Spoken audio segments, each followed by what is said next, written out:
When people talk about historic Providence, Rhode Island hotels, the most referenced is likely the Biltmore, celebrating its 100-year birthday in 2023.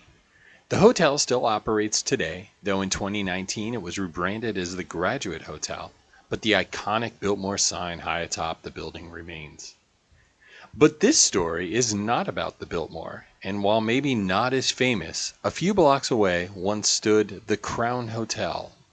Located on Weybosset Street and built in the 1890s, the structure remained for almost 100 years before falling to the wrecking ball after a fire. This is the story of the Crown Hotel, later serving as a Johnson & Wales dormitory for the remaining decades of its life. Designed by Gould, Angel, and Swift for the Providence Athletic Club, the 5-story steel frame structure that will house the Crown Hotel is constructed in 1893, opening in 1894. In 1901, the building is converted to the Crown Hotel with the addition of the top 2 stories. This also leads me to the earliest article I can find online referring to the new hotel proprietor George Johnson in 1901. The 7-story hotel resided at 208 Weybosset Street at the intersection of Weybosset and Garnett. Garnett will cease to exist when the area is redeveloped as the Johnson & Wales Down City campus in the 1990s. Images from the early 1900s showcase a beautiful hotel featuring multiple dining options, including a tea room, coffee shop, formal dining rooms, and the Deep Sea Cocktail Lounge. Hotel suites appear luxuriously well appointed. Early life seems very successful as the hotel is situated near theater, the financial district, and opposite the massive outlet center, a beacon for shopping in downtown Providence. Like many older hotels, the years take a toll. The same can be said of the Biltmore that went through highs and lows itself over the years. In 1947, the Crown Hotel is sold, along with the Biltmore, for $3 million to the Sheraton Corporation of America. The Crown Hotel name remains.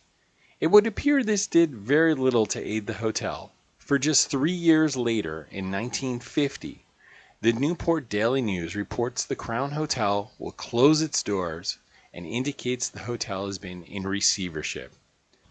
It is forced to close February 21, 1950. A month later, on March 13th, the Newport Daily News reports the hotel was sold at auction for $432,500, and plans are to resume operations as soon as possible. Fast forward another decade to March 31, 1964, and once again, the Newport Daily News reports the hotel will close sometime in May, and notes, "The Crown will go out of business after 67 years." Over the years, the hotel had played host to singer Al Jolson, boxer Sugar Ray Robinson, bandleader Sammy Kaye, among many other celebrities. Just 2 months later, the North Adams Transcript reports on May 20th, 1964, that R.A. Dario, president of Lincoln Downs, signed an agreement to buy the 161-room hotel. No purchase price is mentioned. In need of student housing, Johnson & Wales leases the 6th floor of the hotel for the male dormitory students. In August 1966, with no uncertainty, the life of the building as a hotel ends when Johnson & Wales Junior College buys the Crown Hotel for a reported $340,000 to use as a dormitory. It's indicated the new dorm would continue to house some hotel guests. I suspect that must have been an interesting time. Originally called the Crown Dormitory, in December 1981, the building would be renamed McNulty Hall in honor of Colonel John McNulty, who served at Johnson & Wales for many years as Dean of Students after retiring from the U.S. Army. Just 2 years earlier, in 1979, the building was renovated at a cost of $2.2 million. The 1970s and 80s are a time of change for many American cities, and Providence is not spared from the economic and societal shifts. Johnson & Wales acquired many hotels throughout the years in and around Providence, including the Dreyfus Hotel in 1975 and the Minden Hotel in 1977. The long-running Loews Theater becomes the State Theater and eventually the Providence Performing Arts Center as it is known today. The Outlet Company, once touted as Rhode Island's largest store, closes for good in 1982. The building will remain mostly vacant as efforts to save the historic structure are underway. The city itself is gritty by comparison to its current state in the 2020s, which is the perfect setting for a college student who attended Johnson & Wales from 1984 to 1986, living in room 316 and the McNulty Hall Dormitory during my second year from 1985 to 1986. At the time, I had no idea I was living in a historic hotel. To a college student, it was just a really old building with bad plumbing and long hallways covered in wood paneling. But what an ideal location, steps from everything a college student needs. At the time, the J&W bookstore was in the former hotel lobby, and we had the infamous New York Diner across the street at 225 Weybosset for days when we wanted something besides the college meal plan. Convenient too was the classic Dunkin' Donuts, where I worked part-time, complete with sit-down counter service. And just a block away at 123 Weybosset, we had the No Name nightclub, featuring college night on Thursday, with all-you-could-drink beer in a plastic cup for $5. And on a side note, my freshman year, 1984 to 1985, was spent in another hotel turned dorm, the Hospitality Center in Cranston, which is now part of the Harborside campus area. I resided in room 409 at the former Hilton Inn, opened in 1959 and acquired by Johnson & Wales in 1980. The landscape of Providence is changed dramatically when the Outlet Company building, now abandoned since 1982, burns in a fury fire on October 16, 1986. 600 Johnson & Wales students in McNulty Hall are evacuated as the buildings are separated by nothing more than the single-lane Garnett Street.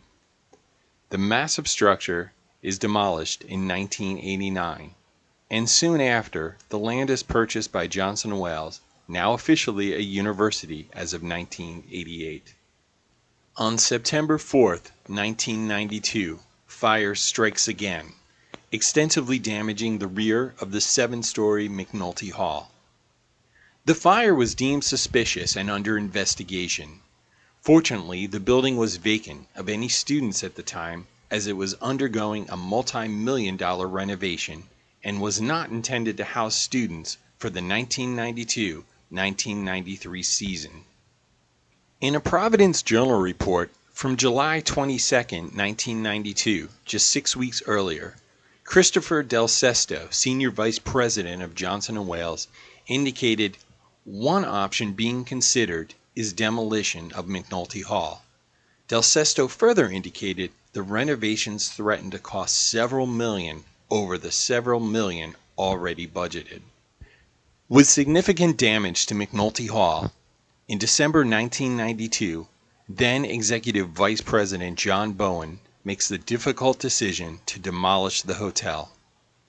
This would result in yet another massive structure demolition following the Outlet building just 3 years earlier. In 1993, Johnson & Wales breaks ground on the new McNulty Hall, which will actually be on the site of the former Outlet Company, which sat next to the Crown Hotel. The site once home to the Crown Hotel is now home to Snowden Hall and is all part of the Johnson & Wales Down City campus, a vision started in the early 1990s. But that vision wasn't without challenges. In 1993, the Providence mayor and the university feuded over the ownership of Garnett Street. Fortunately, the matter was worked out, and the one-block section of street is now part of the beautiful Johnson & Wales City campus.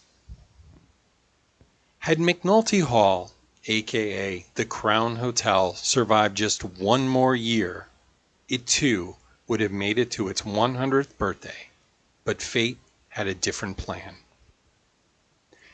As we close this video, let's take a then and now look at some of these locations using images I took during a visit to Providence in July of 2023.